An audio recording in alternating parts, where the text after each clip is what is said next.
I came home early from a business trip to find my wife's stuff gone. I'm moving in with someone more successful, she texted me. I didn't respond, just called my lawyer. 48 hours later, she realized she left with nothing. And my phone exploded with desperate calls. I still can't believe I'm typing this. 3 days ago my life was normal. Now I'm sitting in our half-empty bedroom, staring at bare closet spaces where my wife's clothes used to be, trying to make sense of everything. It started when I came home early from a business trip to Portland. The whole flight, I was actually excited because I'd managed to wrap up everything a day early and thought I'd surprise Dana. We'd been married for 4 years, together for 6, both 29 when we got hitched. Now I'm 32 and she's 31. The first weird thing I noticed was her car wasn't in the driveway. Not super unusual. She'd been going to the gym a lot lately. But when I opened our front door, something felt off. You know that feeling when you walk into your house and can just tell something's different? I called out her name, but the silence that answered back felt heavy. Walking into our bedroom, I froze. Her side of the closet was empty. Not messy empty like when she's trying on outfits, but methodically cleared out. Her jewelry box was gone. Her fancy skincare products had vanished from the bathroom counter. Even her stupid essential oil diffuser that always made the room smell like a Whole Foods was missing. My hands were shaking as I pulled out my phone to call her. Straight to voicemail. That's when the text came through. I can't do this anymore. I'm moving in with someone more successful. Someone who matches my ambitions. I'll have my lawyer contact you about the divorce. I sat on our bed, my bed now, I guess, for what felt like hours, thinking back over the last few months. The signs had been there, I just hadn't wanted to see them. She'd started making these little comments about my lack of drive, constantly comparing our life to her co-worker Christian's Instagram posts, his business trips to Dubai, his Tesla, his summer house. I'd try to remind her we were doing fine, building our life at our own pace, but she'd just get this look in her eyes, like she was staring at something disappointing. The gym membership at that fancy new place downtown. The sudden interest in luxury lifestyle YouTubers. The way she'd come home late from networking events smelling like expensive cologne. God, I'd been so blind. I didn't break down. Didn't trash the place. Didn't drunk dial her family. Instead, I did 3 things. Called my buddy Jared, who happens to be a divorce lawyer. Took photos and videos of everything, sent her 1 text. Noted, my lawyer will be in touch. Then I poured myself 2 fingers of whiskey. Opened my laptop, and started making lists. Bank accounts, credit cards, passwords, our lease, the joint phone plan, everything that needed to be dealt with. Her mom called around 8 p.m. I let it go to voicemail. Her sister Kira texted asking what happened. I didn't respond. A string of notifications from Dana started coming in around midnight. Apparently my lack of emotional breakdown wasn't the reaction she'd expected. Jeremy, please talk to me. You're being cold. I deserve better than this silent treatment. Christian says you're being manipulative by not responding. I turned off notifications and kept working. By 3 a.m. I had a clear picture of our finances and a solid to-do list for tomorrow. The apartment lease is in my name. The utilities too. She left her name on all our joint accounts though. Rookie mistake. It's weird. I always thought if something like this happened, I'd fall apart. But all I feel is this cold, focused clarity. Like watching a movie where you finally understand the plot twist that was obvious all along. Tomorrow I meet with Jared to start the divorce proceedings. I've already packed up the few photos of us that were still around. Changed the Netflix password. Ordered a new keypad for the front door. The funniest part. She left behind all her important documents. Birth certificate, passport, social security card, everything. They're in our fireproof safe, which she apparently forgot about in her rush to her new successful life. I'm sure that's going to be fun for her to deal with. I keep waiting to feel devastated. To break down and cry. To want to beg her to come back. But instead, I just feel ready to handle whatever comes next. I'll update when there are significant developments. Right now, I need to focus on protecting myself and handling this the right way. Thanks for reading, Reddit. Feels good to get this all out somewhere. Update. She's now blowing up my phone asking about her documents. Lawyer says don't respond to anything. Next update will probably be in a few days when things develop further. Update. First, thank you all for the overwhelming support on my last post. The past week has been surreal, and a lot has happened. I promised an update when things developed, so here we go. Remember how I mentioned Dana left all her important documents behind? That turned out to be just the tip of the iceberg. The day after my last post, I met with Jared, my lawyer friend, at his office. While we were going through everything, Dana's sister Kira called. I was about to ignore it, but Jared suggested I take it on speaker. Turns out, Kira had some interesting things to share. Jeremy, I'm so sorry, she started, her voice shaking. I should have warned you when I noticed the signs. She did the same thing to her ex before you. That got my attention. Dana had told me her previous relationship ended because her ex was emotionally unavailable. According to Kira, the reality was different.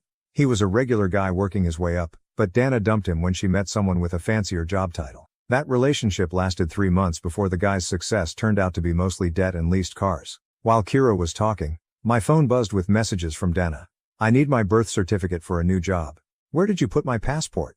Stop being petty and answer me. Christian says you're legally required to give me my documents. I showed the messages to Jared, who just smiled and shook his head. Turns out, I'm required to provide access to her documents through proper legal channels. But since she abandoned the residence without notice, we can require her to follow formal procedures to retrieve them. Everything has to go through lawyers now. The next bombshell dropped when Dana's mom called. I actually picked up this time, and she spent 20 minutes apologizing. Apparently, this pattern started in high school. Dana constantly trading up friends based on their parents' wealth or status. Her mom had hoped she'd grown out of it after meeting me, since I seemed to ground her. She's living in Christian's downtown apartment now, her mom said, sounding tired. The one he's always posting about on Instagram. It's a rental. His parents co-signed because his credit was too low. I spent the next few days getting my life in order. Changed all passwords and security questions. Froze our joint credit cards, legally, leaving her portion of the accounts accessible. Switched the utilities solely to my name. Changed the locks and door codes. Started documenting everything for the divorce proceedings. Then came the social media storm. Dana had been posting these perfectly staged photos in Christian's apartment, all #blessed and living my best life. But reality was creeping in through the cracks. She couldn't access her old accounts because they were linked to an email password she'd forgotten. Couldn't get her documents for the new job she'd lined up. Christian's apartment might look great on Instagram, but according to Kira, it's mostly staged with rental furniture. The real kicker came yesterday. Remember that fancy gym membership? Turns out it was on our joint credit card, which is now frozen. Her Instagram stories went from morning workout selfies to long rants about toxic people using money to control others. The irony would be funny if it wasn't so sad. I got a text from an unknown number, Christian himself. Man, you need to be reasonable here. Just give her the documents and stop being difficult. This is beneath you. I forwarded it to Jared without responding. He's documenting everything for the divorce proceedings. Apparently, her leaving without notice and admitting to moving in with someone else in writing makes this pretty straightforward. This morning, I came back from my morning run to find Dana sitting on the front steps. She'd been crying, mascara everywhere. I walked past her, went inside, and called Jared. He advised me to send one text. All communication must go through legal representatives. Contact information has been provided. She sat out there for 2 hours, alternating between crying and angry texting. I kept the security camera recording and went about my day. Finally, she left when her phone died. I'm not going to lie. Part of me feels satisfied seeing her perfect exit strategy crumbling. But mostly, I just feel tired. Tired of the drama, tired of the games, tired of realizing our whole relationship might have been her settling while waiting for something better. Tonight, I ordered takeout, opened a beer and started packing up the last of her things for when her lawyer eventually contacts me. Found her old journal from when we first started dating. Didn't read it, just added it to the box. Whatever version of her wrote in that journal doesn't exist anymore, if she ever did. Edit. Since many are asking, no, I haven't touched any of her documents. They're exactly where they've always been, safe and secure. Everything will be handled properly through legal channels. Update. Her lawyer finally reached out. Meeting scheduled for next week. I'll update again after that if there's anything worth sharing. Update 2. It's been 2 months since my last update, and wow, what a ride. I've been holding off on posting because I wanted to make sure everything I'm sharing is factual and not just emotional reactions. Also, frankly, I've been busy living my life. First, the meeting with lawyers happened. It was surreal sitting across from Dana in a conference room, watching her try to maintain her upgraded lifestyle image while wearing the same dress I'd seen in her Instagram post 3 times that week. The meeting was mostly straightforward until she demanded immediate access to her documents.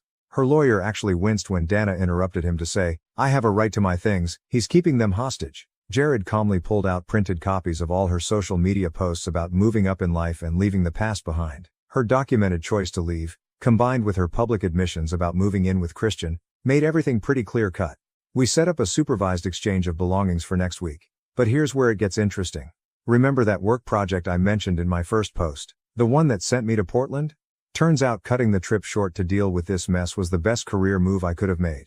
I ended up handling a crisis that popped up while everyone else was still traveling back. The higher-ups noticed. I'm not going to share too many details, but let's just say my focus and performance during all this personal drama impressed the right people. Got a promotion last week. Nothing crazy. I'm not suddenly driving a Tesla or buying a penthouse. Just a solid step up with better benefits and some actual work-life balance. The gym membership I started to clear my head.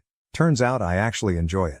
Down 15 pounds and finally learned how to do a proper deadlift. My trainer, Marcus, has become a good friend. He's the one who introduced me to my current girlfriend, Adrienne. Yeah, you read that right. Wasn't looking for anything, but sometimes life has other plans. She's a pediatric nurse who loves horror movies and makes terrible puns. We're taking things slow, but it's nice being with someone who gets excited about small wins and doesn't measure success by Instagram followers. Meanwhile, Dana's perfect new life isn't looking so perfect anymore. Her sister Kira, who's still checking in on me occasionally, filled me in on some details. Christian's amazing career trajectory hit a snag when his company started layoffs. His luxury apartment, rent is 3 months behind that financed Tesla, repossessed last week the fancy restaurants and clubs, all on maxed out credit cards. Dana's been trying to get a new job, but it's hard without easy access to her documents. Yes, we're processing everything legally, but these things take time. Every application needs proof of identity and right to work. Her temporary solutions keep hitting walls. Her social media tells an interesting story. The posed photos in expensive restaurants have been replaced with authentic living posts about making coffee at home. Her captions switched from #blessed to long rants about learning who true friends are. The turning point came last Tuesday. I was having lunch with Adrienne at this little sandwich place downtown when Dana walked in with a friend. She froze when she saw us, then spent the next 20 minutes very obviously trying to eavesdrop while pretending to study the menu. I kept eating my sandwich and telling Adrienne about the weird dream I had about my cat learning to talk. I don't even have a cat. Just normal, comfortable conversation. Dana finally left without ordering anything, but not before I caught her staring at Adrienne's natural, happy laugh with this look of total confusion. Later that night, the text started. I can't believe you moved on so fast. Who even is she? We need to talk about us. I made a mistake. I didn't respond. Just forwarded them to Jared and went back to watching a movie with Adrienne. This morning, Dana showed up at my workplace. She'd clearly been crying, mascara everywhere, clutching a Starbucks cup like a life preserver. Security didn't let her up, but she waited in the lobby for 2 hours. I took the back exit and went to lunch. Her mom called me later. She's talking about moving back home. Says the city life isn't what she expected. Christian's not who she thought he was. I just said, I hope she finds what she's looking for, and ended the call. Here's the thing, I don't feel vengeful or bitter anymore. I'm just living. Going to work, hitting the gym, enjoying quiet evenings with Adrienne, trying new recipes, rediscovering old hobbies. My life isn't Instagram perfect, but it's real, and that feels pretty good. Update, just got word the document exchange is scheduled for next week. We'll update if anything significant happens, but honestly, this might be my last post. Time to focus on the future. Final update.